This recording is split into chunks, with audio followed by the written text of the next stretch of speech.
नमस्कार दोस्तों, आप सभी का अभिनंदन और बहुत बहुत स्वागत है देवेंद्र क्लासेस यूट्यूब चैनल में। आज चर्चा करेंगे हिंदी के टॉपिक की। और हिंदी का हमारा टॉपिक है यूपी पुलिस की परीक्षा या किसी भी अन्य एग्जाम को, एक दिवसीय परीक्षा को ध्यान में रख करके है जिसमें हिंदी पूछी जाती है। ठीक है, क्योंकि टॉपिक जाहिर सी बात है हिंदी का है, तो जहाँ जहाँ हिंदी पूछी जाएगी वहाँ सभी परीक्षाओं में लगभग ये टॉपिक शामिल रहता है। अनेक शब्दों के लिए एक शब्द, है ना। क्या शब्द बोला है मैंने? अनेक शब्दों के लिए एक शब्द, ना कि अनेकों। अनेकों गलत रहता है शुद्ध वर्तनी में हमेशा, ये बात याद रखिएगा। अनेक शब्द के लिए एक शब्द की विषय में चर्चा करेंगे। यहाँ से आपके 2 नंबर पक्के हैं। इसी क्लास से नहीं, इसके और भी पार्ट बनाऊंगा मैं, 2-3 पार्ट बनाने पड़ेंगे क्योंकि बहुत सारे हैं। ये किताब में भरा पड़ा है ये वाला टॉपिक, अनेक शब्दों वाला।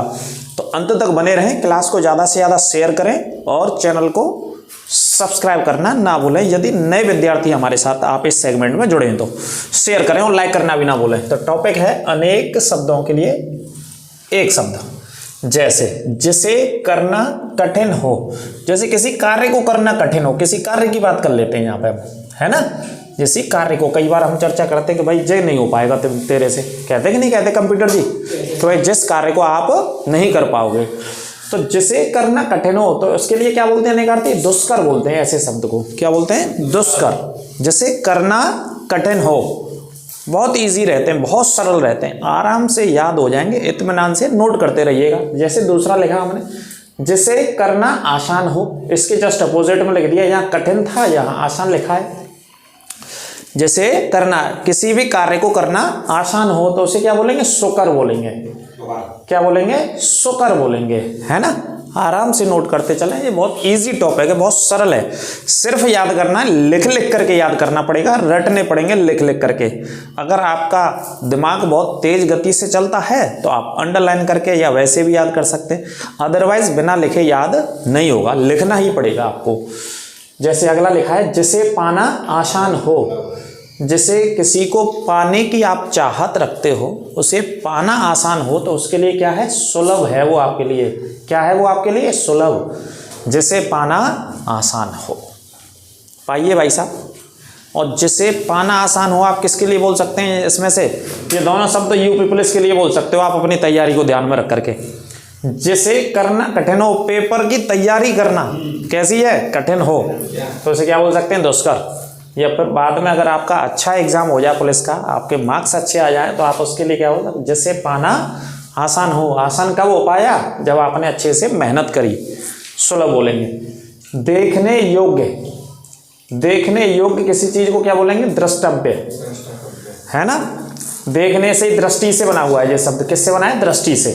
द्रष्टव्य बोलते हैं, देखने योग्य द्रष्टव्य बोलते हैं अनेकार्थी शब्दों में। अगला है पूछने योग्य। जैसे कोई प्रश्न पूछने योग्य है, तो पूछने योग्य जो चीज है उसे क्या बोलेंगे? प्रष्टव्य बोलेंगे। क्या बोलेंगे अनेकार्थी शब्दों में? प्रष्टव्य। नोट करते चलना, नया भी मिलेगा आपको, यहां से कोई दिक्कत नहीं है।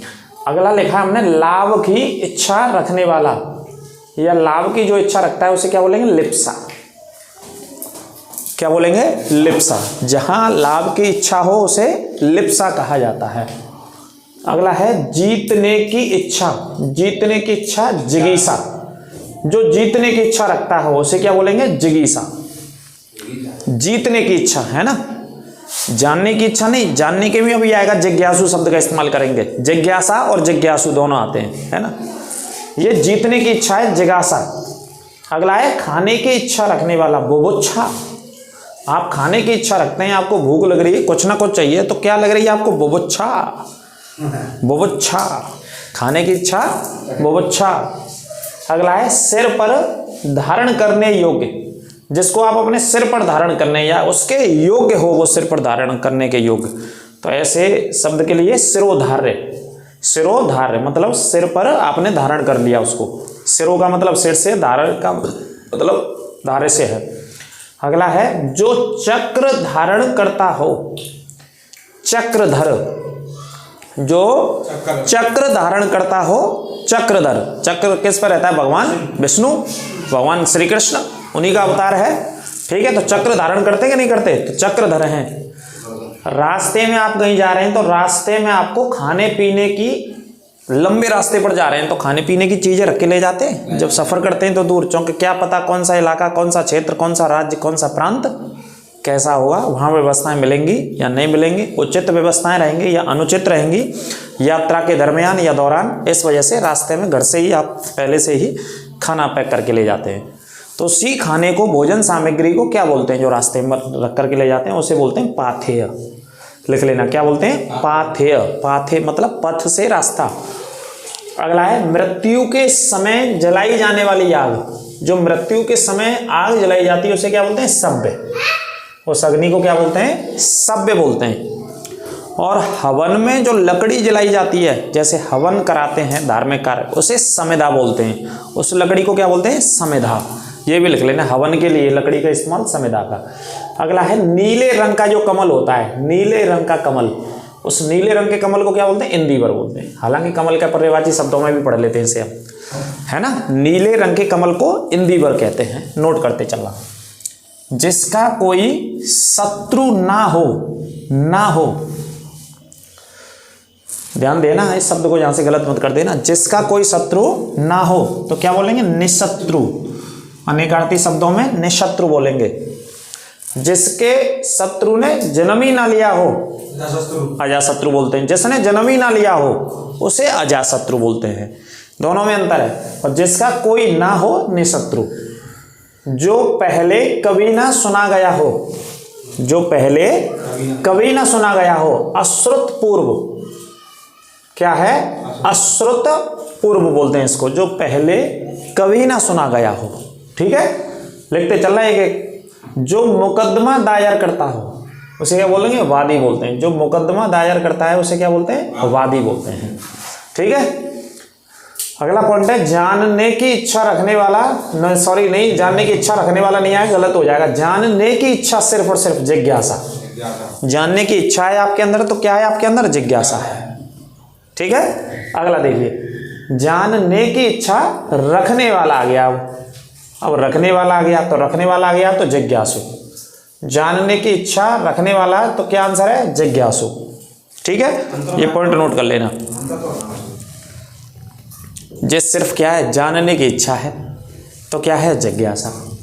जानने की इच्छा, इच्छा रखने वाला। एक तो व्यक्ति इच्छा कर रहा है और एक के अंदर है कि भाई मुझे जानना ही जानना है इस विषय में। जैसे आपके अंदर होती है ना कि किसी ना किसी दिन हमको इसके बारे में जानकारी पूरी लेनी है गुरुजी। किसके बारे में, कंप्यूटर जी के बारे में। तो कंप्यूटर जी के बारे में इच्छा रखते हैं आप तो क्या रखते हैं, जिज्ञासु हैं आप उसके प्रति। युद्ध की इच्छा, सिर्फ युद्ध की इच्छा है यहाँ पे, तो युयोत्सा बोलते हैं इसको। क्या बोलते हैं, युयोत्सा। ये आधा था साइलेंट में बोला जाता है, युयोत्सा। ठीक है, युद्ध की इच्छा। और अगला प्रश्न आता है युद्ध की इच्छा रखने वाला। यहां पे थोड़ा सा अंतर है बस, इच्छा रखने वाले से। यहां इच्छा है और यहां रखने वाला है, बस इसी का अंतर है, यही गलत नहीं करना है। युद्ध की जो इच्छा रखने वाला होता है उसे क्या बोले, युयोत्सु। क्या बोलेंगे उसको, युयोत्सु बोलेंगे, जो इच्छा रखने वाला है युद्ध की। और सिर्फ युद्ध की इच्छा है उसे, उसके लिए क्या है, युयोत्सा है। अगला है मरने की इच्छा। मरने की इच्छा क्या होगा, मुर्मूसा। मरने की इच्छा मुर्मूसा। और यही प्रश्न होता, मरने की इच्छा रखने वाला कि साहब मुझे तो मरना ही है, तो मुर्मूसु हो जाता उसका। क्या हो जाता, मुर्मूसु हो जाता, जो मैंने लिखा नहीं है उसे लिख लेना आप। जो बहुत जल्दी प्रसन्न हो जाए, बहुत जल्दी प्रसन्न हो जाए, कितनी जल्दी, बहुत जल्दी प्रसन्न हो जाए, उसे क्या बोलते हैं, आशुतोष बोलते हैं। आशुतोष है भगवान शंकर का पर्यायवाची शब्द। तो बहुत जल्दी भगवान शंकर ही प्रसन्न हुआ करते थे। जितने भी देवी देवता तपस्या करते थे ना भगवान शंकर की, कि जाओ अब आपको वरदान लेना भगवान शंकर से। तो शंकर प्रकट है यहाँ थे कि बताओ बेटा क्या आपको वरदान चाहिए। आपने 1000 साल तक यहाँ बर्फ के बीच में कैलाश पर्वत पर तपस्या करी है, या हिमालय की तलहटी में करी है, या हिमालय के किसी भी हिस्से में, क्या चाहिए। तो मांगते सब वरदान कि मैं साहब कबू मरूँ नहीं जीवन में, दुनिया में, है ना, या ये सारी शक्तियाँ जो ब्रह्मांड है उनका मैं पूरा का पूरा ताकतवर स्वामी बन जाऊँ। ऐसी शक्तियाँ भगवान से मांगते थे, जैसा हम सीरियल में देखते आते हैं। तो बहुत जल्दी प्रसन्न है जाते तपस्या से। तो कौन होते थे प्रसन्न, भगवान शिव या शंकर। उन्हीं का पर्यायवाची शब्द है आशुतोष। ठीक है जी, अनेकार्थी शब्दों में है। पर्वत को धारण करने वाला, गिरधर भगवान। कौन से भगवान? गिरधर। गिरधर बोले तो भगवान श्री कृष्ण, भगवान गोविंद, श्री गोविंदाय नमः बोलते हैं ना, जिन्होंने पर्वत को धारण किया, भगवान श्री कृष्ण ने। गोवर्धन महाराज की जय। तो क्या आंसर आएगा इसमें? गिरधर आएगा। ऋण के रूप में जो सहायता देती है सरकार, ऋण के रूप में सरकार ने दी या किसी व्यक्ति ने दी, आमतौर पर सरकार के लिए इस्तेमाल करते हैं। ऋण के रूप में जो सहायता दी जाती है उसे बोलते हैं तकावी। अनेकार्थी शब्दों में क्या बोलते हैं? तकावी। हिंदी में जो ऋण के रूप में सहायता दी जाती है उसे क्या बोलते हैं? तकावी। क्या बोला जाता है? तकावी। नोट कर लेना। आगे अगला पॉइंट है, उत्तर और पूर्व के मध्य का जो कोण होता है, कौन सी दिशाओं का? उत्तर और पूर्व के मध्य का जो कोण है उसे क्या बोलते हैं? ईशान कोण। क्या बोलते हैं सर? ईशान कोण कहते हैं। तो ये हमारी क्लास अनेक शब्दों के लिए एक शब्द यानी कि अनेकार्थी शब्द के लिए पहला पार्ट है। इसको अच्छे से देख लीजिएगा, कोई दिक्कत हो तो कमेंट करिएगा, ज़्यादा से ज़्यादा रिवीजन कीजिएगा, क्योंकि हर एक टॉपिक में से एक प्रश्न आपको हिंदी का मिलना ही मिलना है। और ये भी हो सकता है कि एक टॉपिक से 2 प्रश्न भी मिल सकते हैं आपको, चाहे वो शुद्ध वर्तनी का हो, चाहे कारकों का हो, चाहे संधि का हो, चाहे अनेकार्थी शब्दों का हो जो मैंने पढ़ा है। विलोम शब्द भी हो सकते हैं, पर्यायवाची भी हो सकते हैं, उपसर्ग भी हो सकते हैं, है ना, प्रत्यय हो सकते हैं। तो कोई भी टॉपिक हो सकता है। सभी टॉपिक पढ़ने, बार बार लिखकर याद करने हैं। यही समय और सही समय है आपकी तैयारी का। और मेहनत करते रहिए, लग करके अच्छे तरीके से बार बार रिवीजन करते रहिए। चैनल के साथ बने रहिए और ज़्यादा क्लासें लेकर के आएंगे आपके रिवीजन के लिए, हम छांट करके बिल्कुल सेलेक्ट करके। ये वो क्वेश्चंस लेकर के आ रहे हैं हम जो बार बार परीक्षाओं में कहीं ना कहीं पूछे गए, वही प्रश्न है आपके लिए। ठीक है, तो अगली क्लास में हम बहुत जल्दी आपसे मुलाकात करेंगे। तब तक के लिए आप स्वस्थ रहिए, मस्त भी रहिए और चैनल को, क्लास को ज़्यादा से ज़्यादा शेयर करते रहिए। नमस्कार, राधे राधे।